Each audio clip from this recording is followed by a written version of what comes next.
And welcome now to Your Life Matters with clinical social worker Dr. Beth Plachetka from Safe Harbor Counseling and Dr. Beth Speaks. Dr. Plachetka, thanks again for joining us. How are you?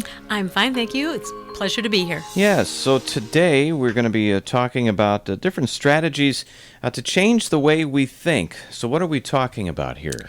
Well, it's interesting because that question comes up a lot with listeners and clients. They're saying, how do I make changes in my life?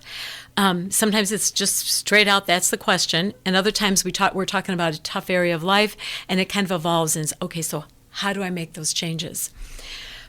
It's been said that over 95% of our thoughts are actually useless. They're random things that just clutter our mind, and we don't pay attention to them. So making changes really requires developing some awareness about what we're thinking about and how we think. So we're trying to reduce that 95% to a number that's a little lower for the useless stuff, and we get a little more important things in our mind. Right. We want a little clarity about what's actually going on and what's really important.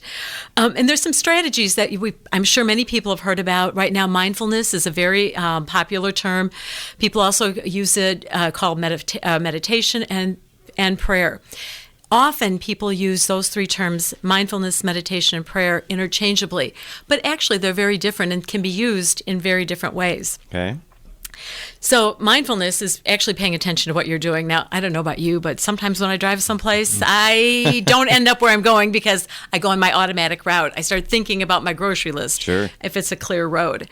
Or, I do the dishes and forget to do something else. Yeah. So what we're doing is we're thinking about one thing and doing another, and it makes us feel unsettled.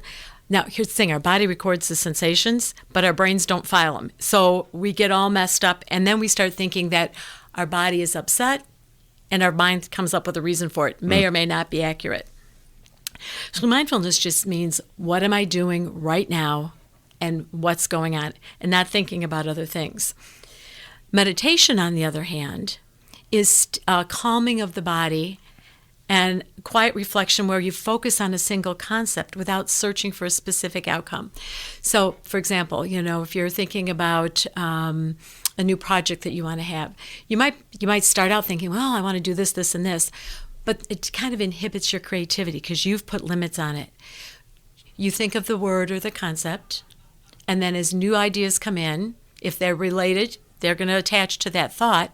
And if they're unrelated, you just let them pass through. So if I'm thinking about calm, I want to be calm, and I think about the grocery list, I don't get up and write down a grocery list. I just go back to the word calm and let it focus in my head. So the simpler you are mind-wise and what's in your mind, you can meditate better and easier. Right. And you just keep wanting to think of that same thing. And it allows you to be calm and more creative. Okay. Prayer, on the other hand, is a focus on communication with God, or if you call it a higher power, creator, which allows us to recognize that we are definitely not in charge, which for many of us is a huge relief. We can relax and know that somebody else is doing it. When we are praying, we also calm ourselves, and we recognize that there's generally four kinds. One is adoration, one is contrition, thanksgiving, petition.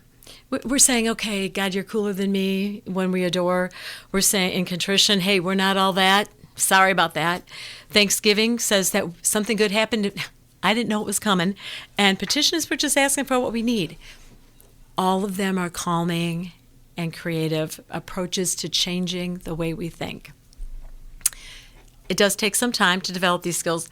I read one time somebody said, I actually meditated for 10 minutes, and whoever they were telling was like their mentor.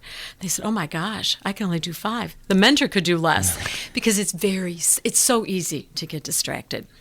Yeah, I guess with some of these things, you feel like you want to start, or maybe you feel like you are making a good attempt at meditation or what have you, but is there a way to know if you're doing it properly or if you can improve the way you're trying to do it?